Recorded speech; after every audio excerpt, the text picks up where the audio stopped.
hard times. You're that mainlander who just got here.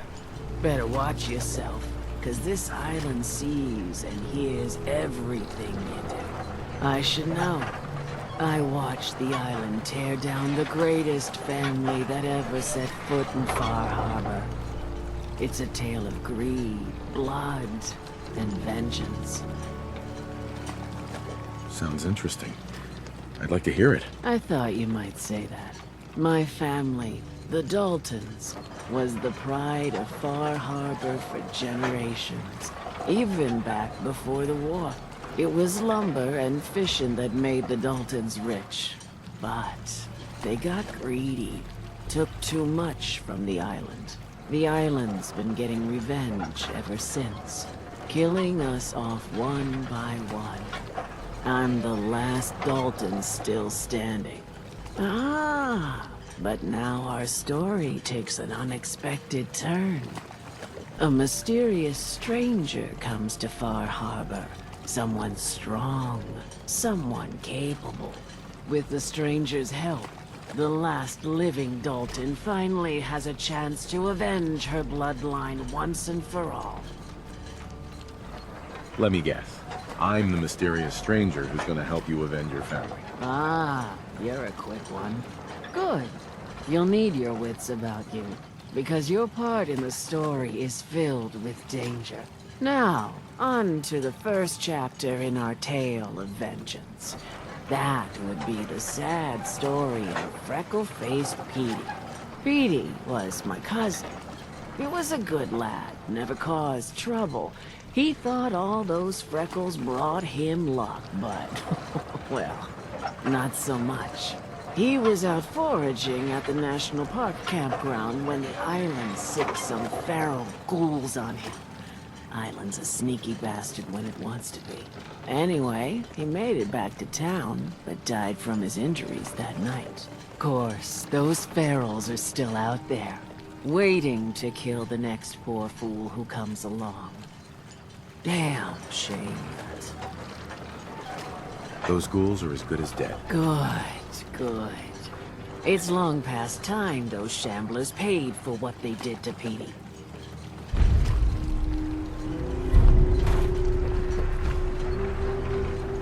I don't have time.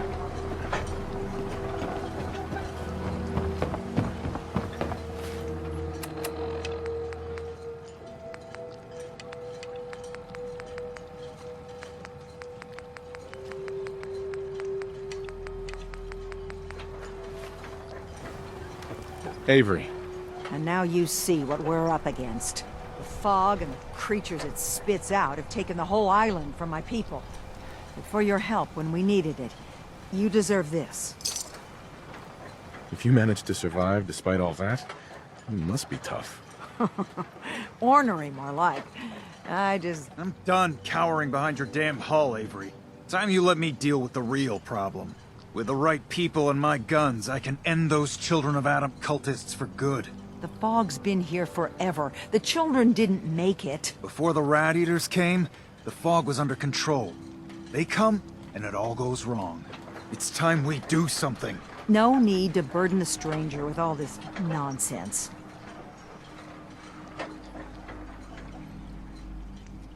Have the children made the fog worse? Absolutely not. There's not one bit of evidence. Geiger counters don't lie, Avery. The fog's gotten more lethal year over year. And now the fog's covering the whole island.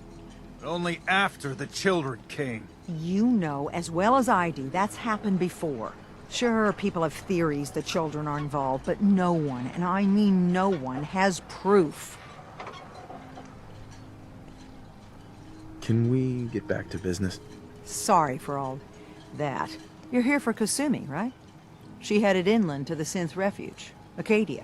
Getting there will be dangerous. You'll need a guide. Old Longfellow. No one knows the fog like him. But, word of warning, he's a bit of an acquired taste.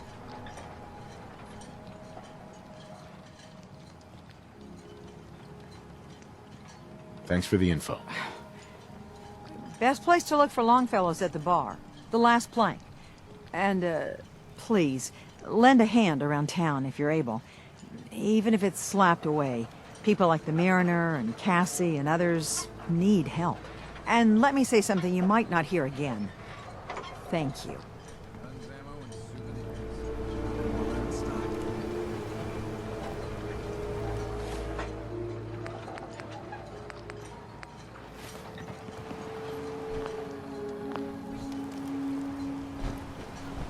Food.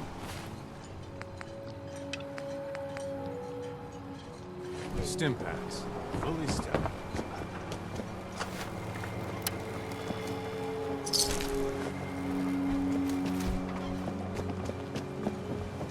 You ain't armed. You ain't long for this war. Lie my guns down. Captain.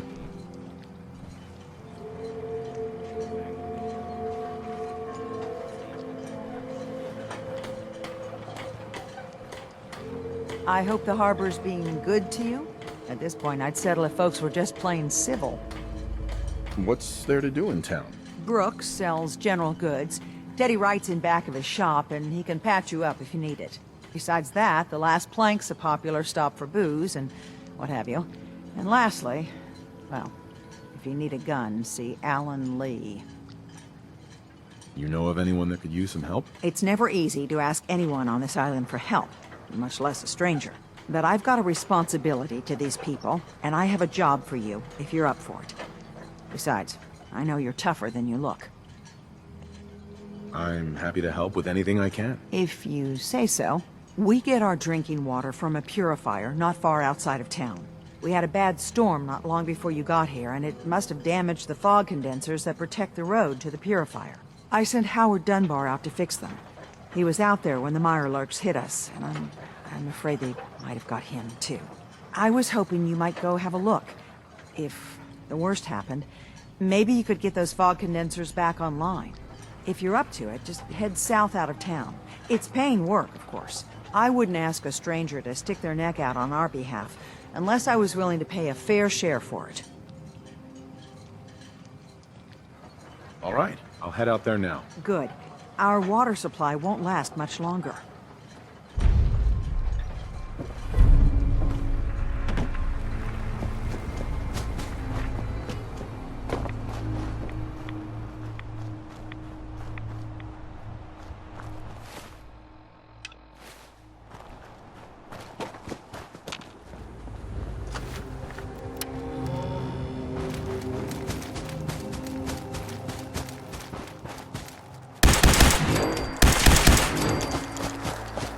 Looks like Howard didn't make it.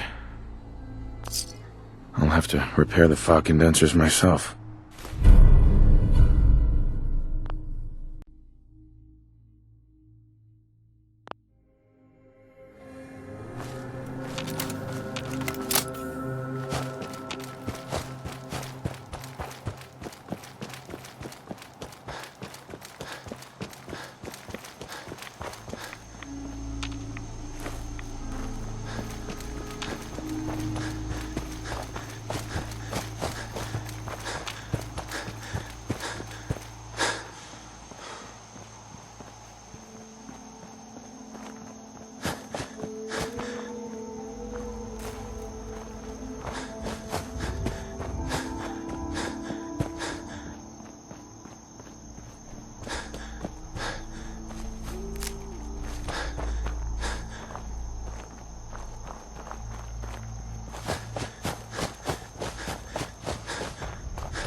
Hey,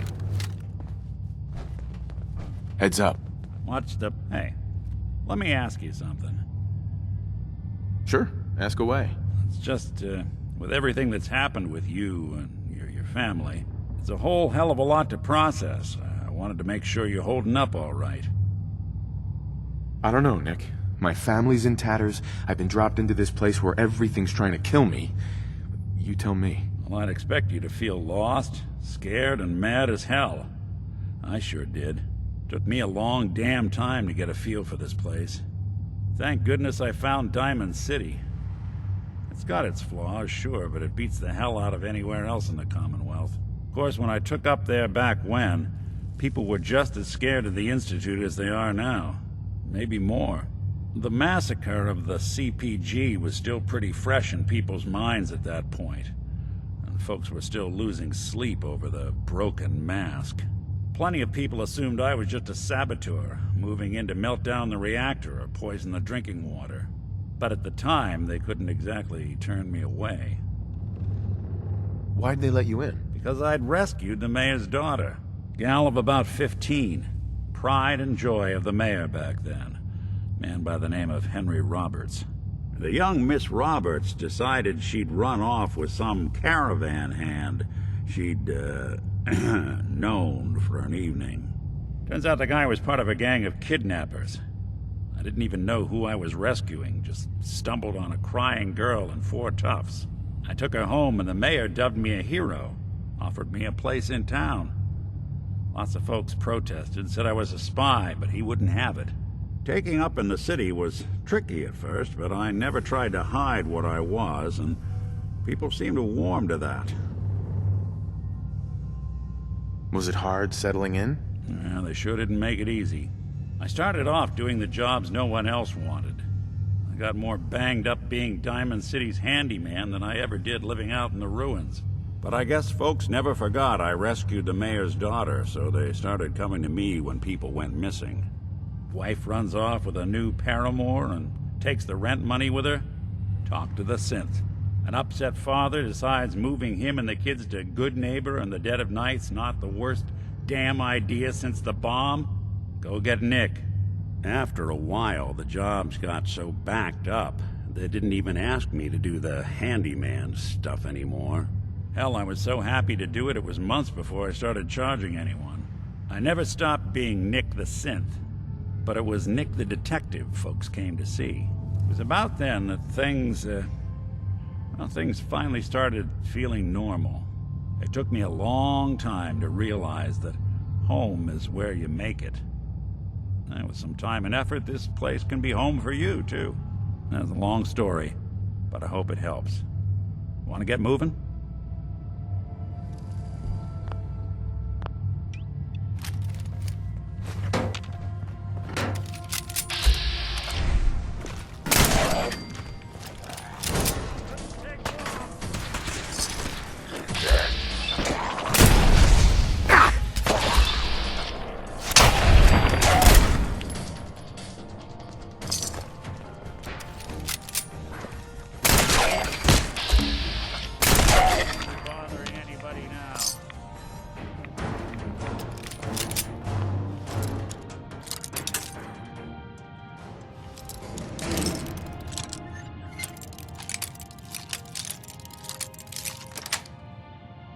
Got it.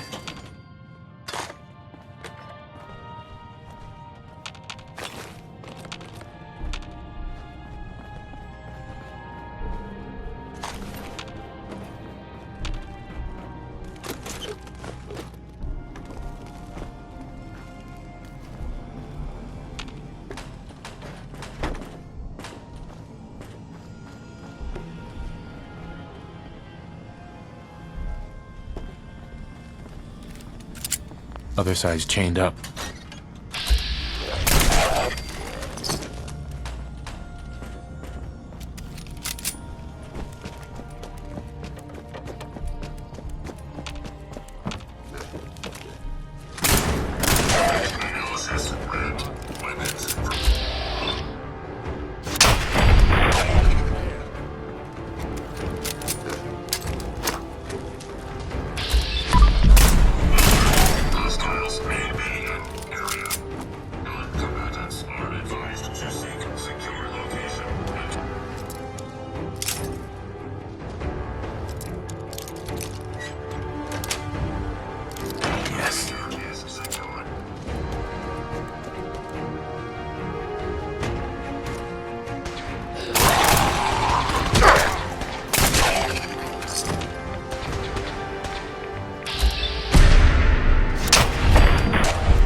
Yes.